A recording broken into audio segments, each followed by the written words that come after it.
Coucou tout le monde et bienvenue dans ce nouvel épisode de Potavlog. Alors, pour ceux qui ne me connaissent pas, bienvenue, moi c'est Christelle et chaque semaine je vous emmène m'accompagner dans notre aventure de potager vers l'autosuffisance pour une famille de 4 personnes et je vous emmène jour après jour dans mes activités de potager, de récolte, de préservation de nourriture et d'organisation d'un jardin qui est à la fois productif mais aussi agréable visuellement. Donc si vous êtes prêts, je vous emmène dans mes aventures. À tout de suite.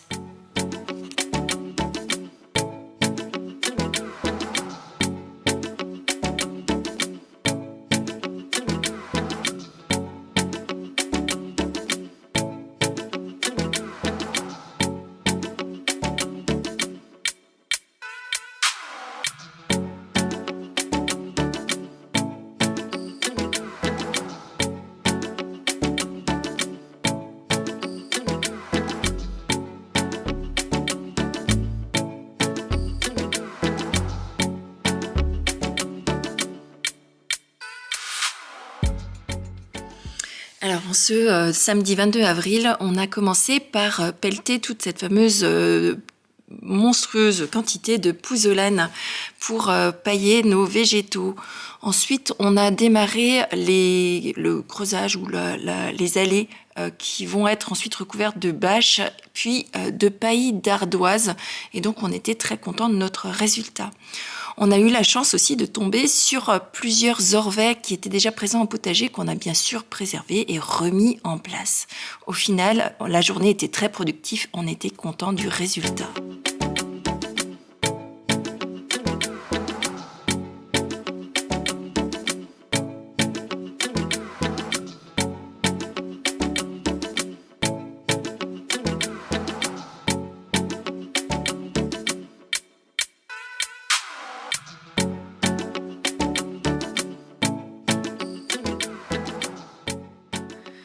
Alors, je vous emmène, parce que notre artisan est parti entre midi et 2, et je vous emmène visiter le chantier de la serre. Il est arrivé, je trouve ça incroyable, la vitesse à laquelle il nous a fait cette installation. Il faut que je me dépêche puisqu'il commence à pleuvoir. Donc je vous emmène voir cette serre. Donc, voici la chose. Donc c'est une serre qui a 2 entrées, une à l'avant, une à l'arrière, qui aura 4 zones d'aération sur le toit, qui est une serre en verre. Donc je suis hyper contente. Je vous prends dans l'autre sens, comme ça vous verrez mieux. Bougez pas. Donc voilà, là vous verrez mieux. Donc une entrée ici, une entrée ou sortie d'ailleurs, hein, de l'autre côté, qui nous permettront de faire une circulation d'air. Mais ça, je vous en montrerai un peu plus quand elle sera fermée. Là, il a monté en l'espace de 2h30 toute la structure métallique. Donc on a fait installer ici, ainsi que de l'autre côté, des gouttières tout du long pour pouvoir mettre ici, là, des cuves de récupération d'eau de pluie des 2 côtés pour pouvoir arroser naturellement notre jardin. Donc là, je suis très contente parce que toute la structure a l'air d'être en place. Et je pense que cet après-midi, il devrait poser les panneaux de verre. Donc on a fait le choix, mais ça je vous le montrerai quand ce sera fini, que ce soit des portes coulissantes et pas des portes ouvrantes, pour pouvoir déjà facilement les ouvrir, même s'il y a un petit peu d'herbe devant. Et on a aussi fait le choix, et ça je vous le montrerai quand ce sera complètement fini, d'avoir une table amovible, donc qui puisse démonter pour pouvoir faire nos semis, et que la serre soit quand même modulable. Mais voilà, donc en termes d'emplacement, on avait ces 2 petits poiriers où on avait quand même un doute de savoir si on allait pouvoir les garder à cet endroit-là. Mais quand on regarde, il y a suffisamment d'espace entre les petits poiriers qui sont des bastiges, hein, et la serre pour pouvoir les garder. Et de l'autre côté, si je vais de l'autre côté, on avait la même problématique. J'espère que vous n'entendez pas trop le vent parce que ça souffle fort. On avait la même problématique avec les 2 gros myrtilles. Alors ceux-là, il est hors de question qu'on les bouge, hein, puisque en dessous il y a de la terre de bruyère. Et en fait, on va pouvoir faire un chemin qui va traverser devant la serre et qui nous permettra de ramasser les myrtilles facilement et d'avoir accès à la serre tout en ayant la porte d'entrée qui soit cachée visuellement des voisins grâce aux deux arbustes.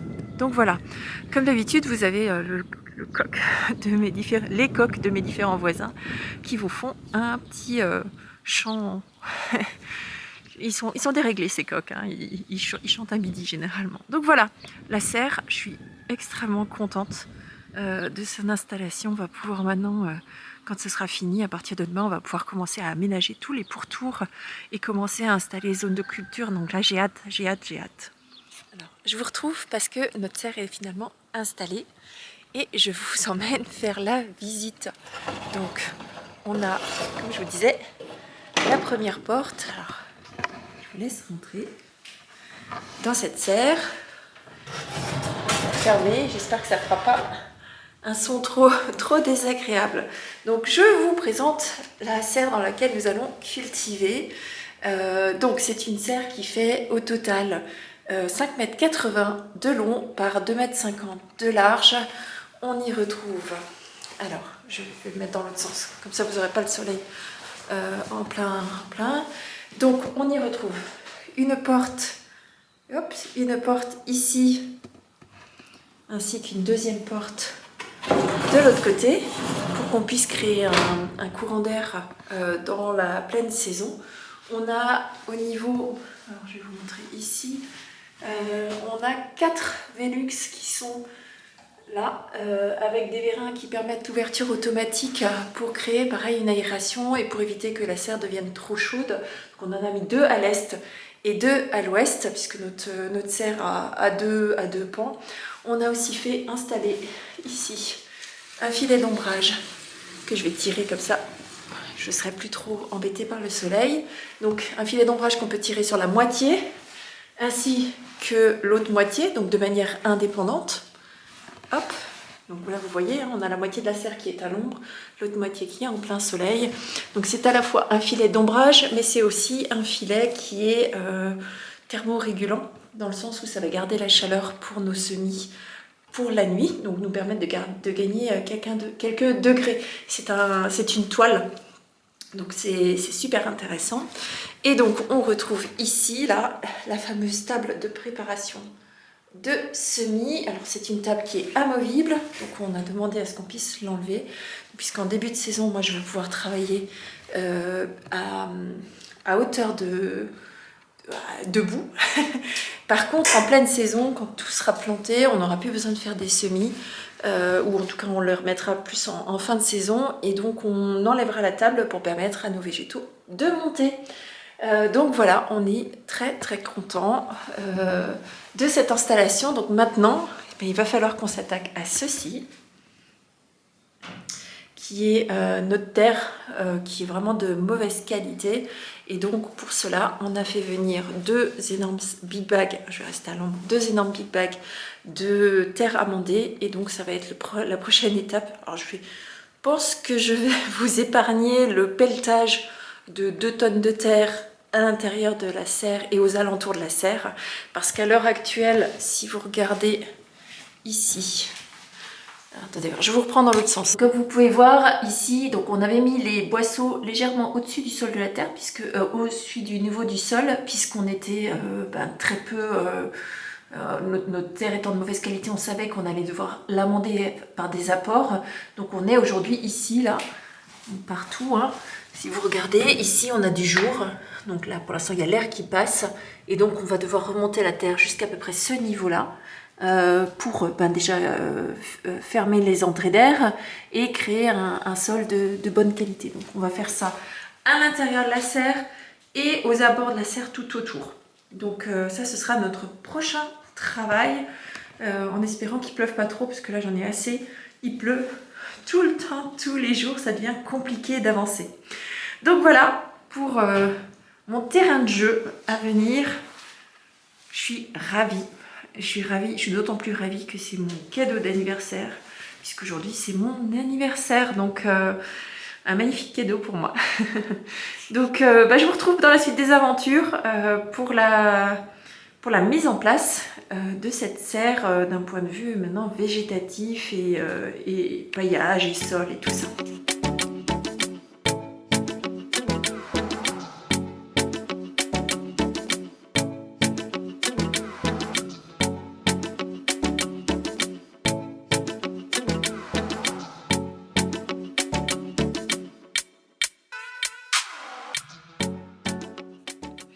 Alors, petit geste de préservation du jour ou de l'épisode ou de ce que vous voulez, hein.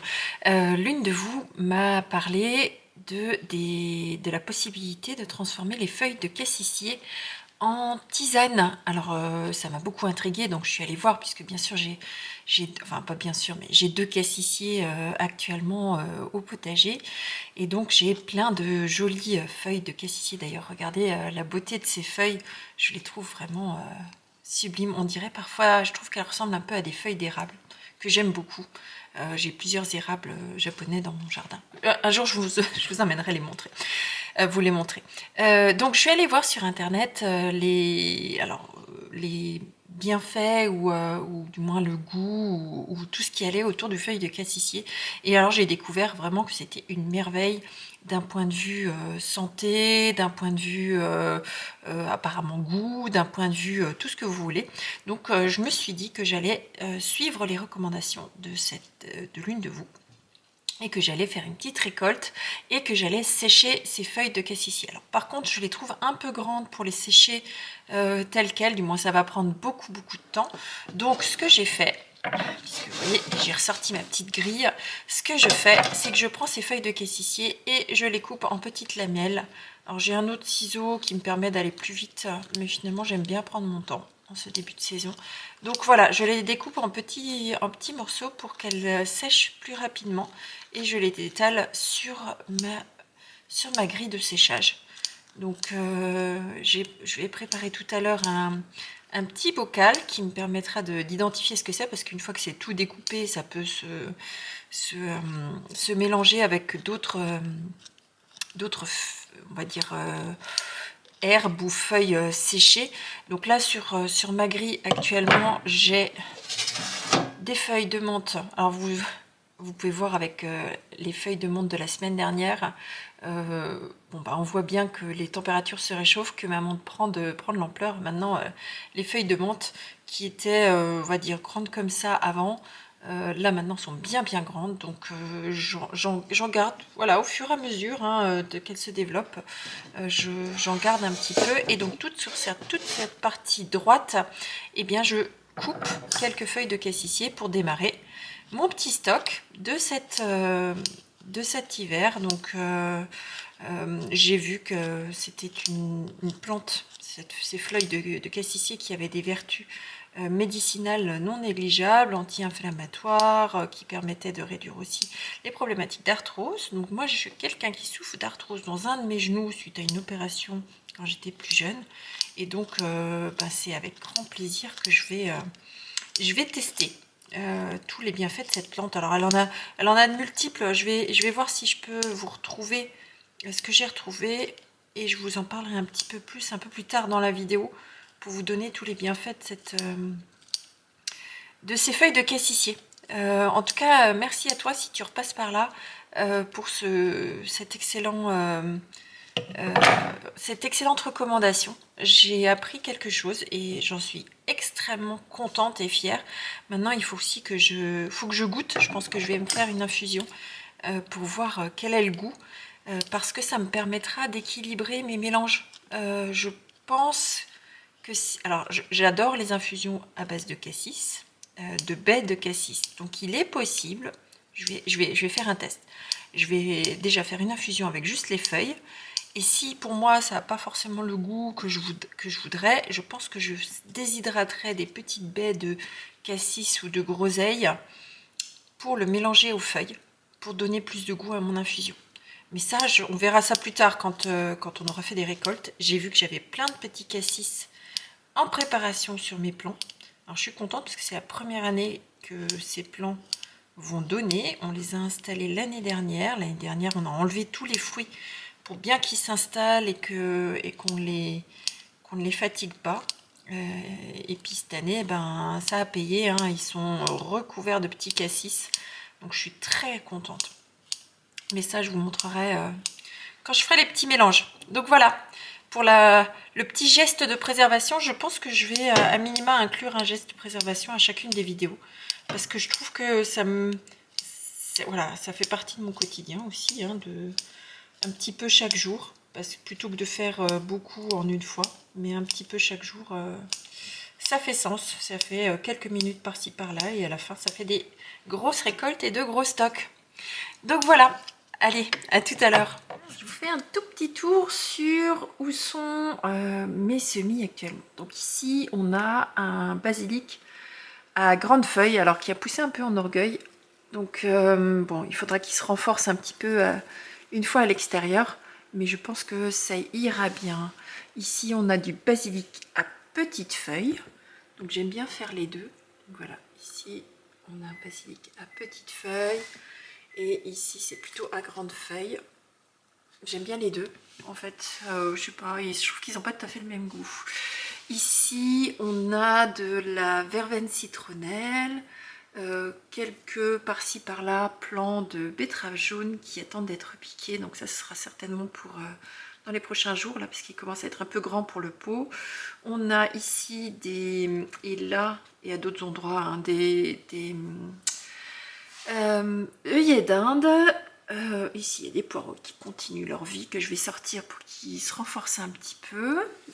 Ensuite, je vous emmène côté semis.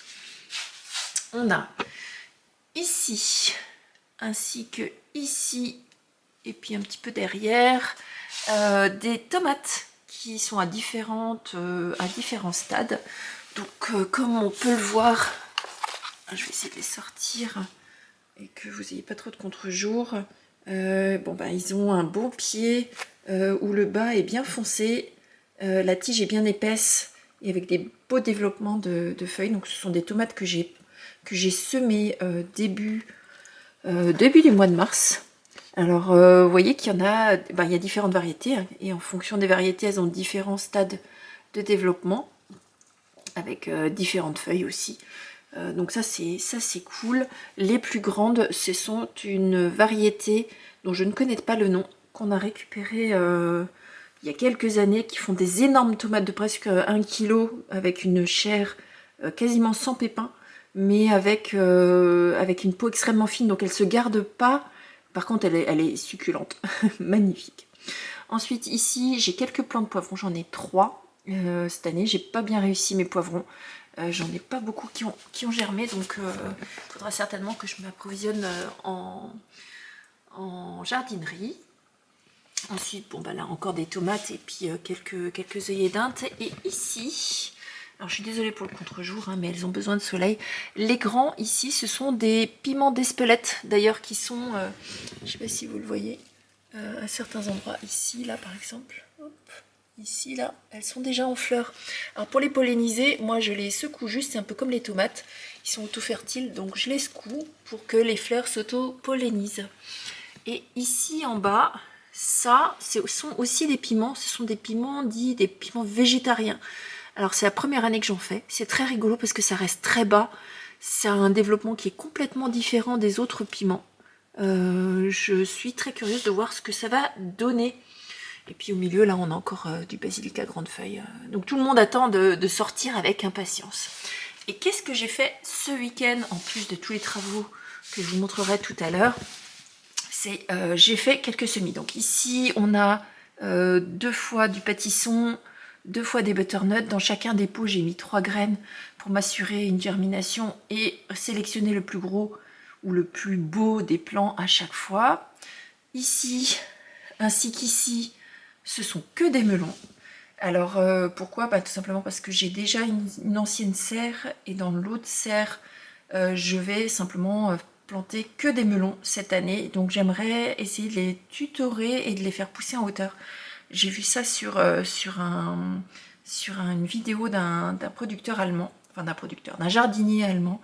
Et il avait une très très belle récolte de melons, donc je veux tester ça, c'est la raison pour laquelle il y en a plusieurs, parce que je pense qu'il y a des grandes chances que ce soit un échec, donc je veux à minima m'assurer un petit peu de production.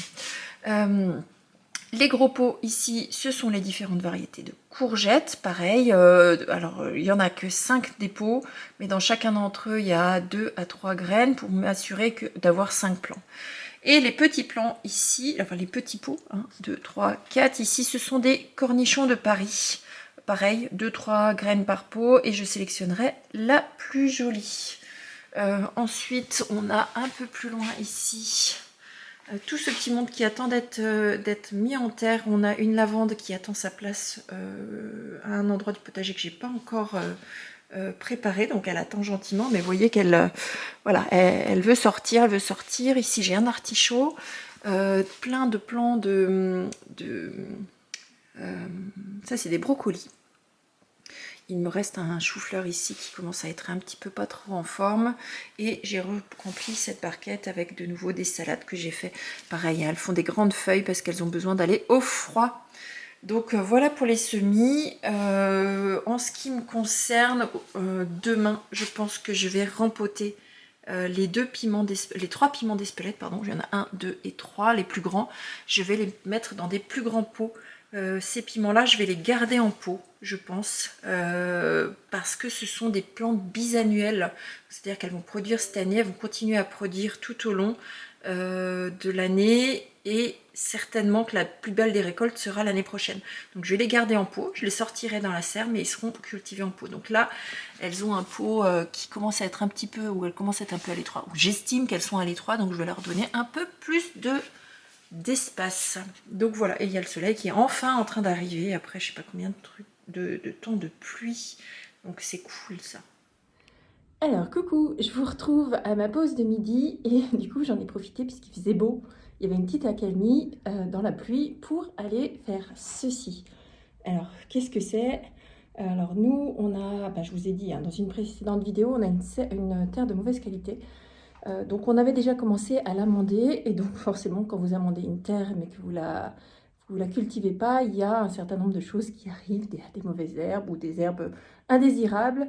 Il y a, en ce qui nous concerne, des ronces qui sont arrivées, puisqu'on a un voisin qui a également des ronces, et donc les ronces sont passées dans notre terrain. Et donc, je voulais absolument, avant d'installer quoi que ce soit ici dans la terre, enlever les dernières racines et vraiment m'assurer qu'il n'y ait pas de redépart de, on va dire, de ce type de choses. Donc, il y avait des framboisiers à cet endroit-là.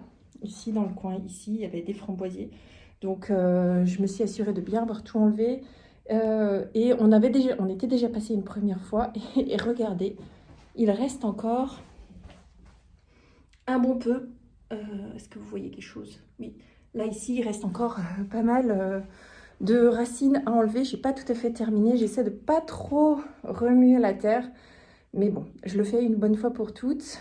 Et après, on sera beaucoup plus respectueux. On retournera juste pour aérer la terre à la suite. Donc voilà, ça c'était pour ma pause de midi. J'ai pu faire qu'un côté. Donc j'ai pu faire que ce côté-là. Il me reste la même chose à faire de l'autre côté. Ici, tout du long, par terre, là. Hop, par terre, ici.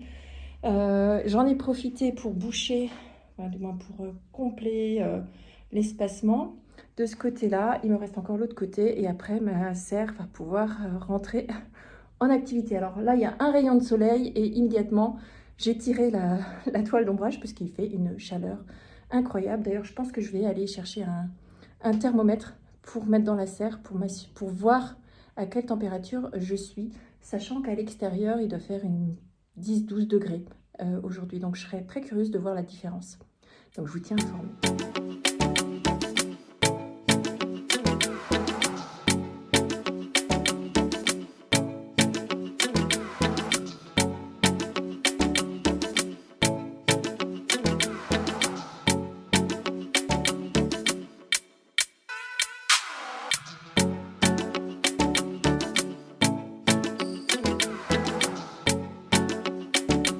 Alors, à titre de curiosité, j'ai mis un thermomètre dans la serre et comme vous pouvez le voir, alors qu'il fait 11 degrés dehors, salut Minette, alors qu'il fait 11 degrés dehors dans la serre, eh ben, il fait 25.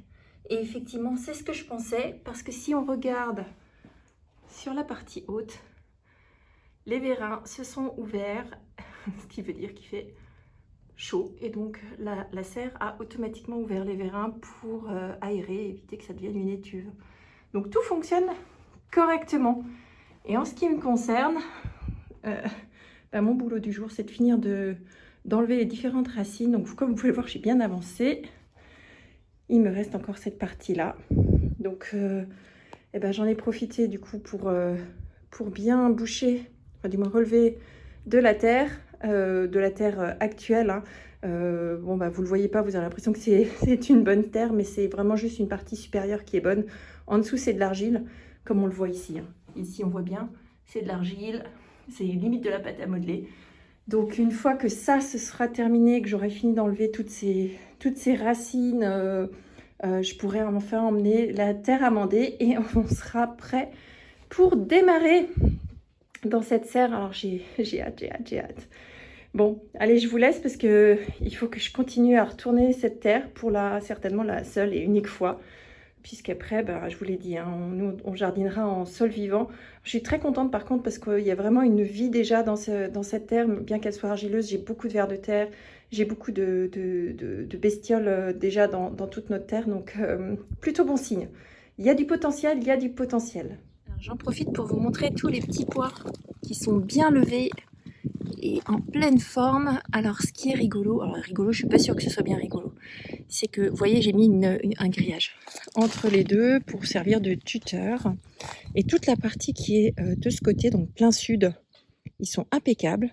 Ceux qui sont de l'autre côté du grillage, ils ont tout été picorés par les oiseaux.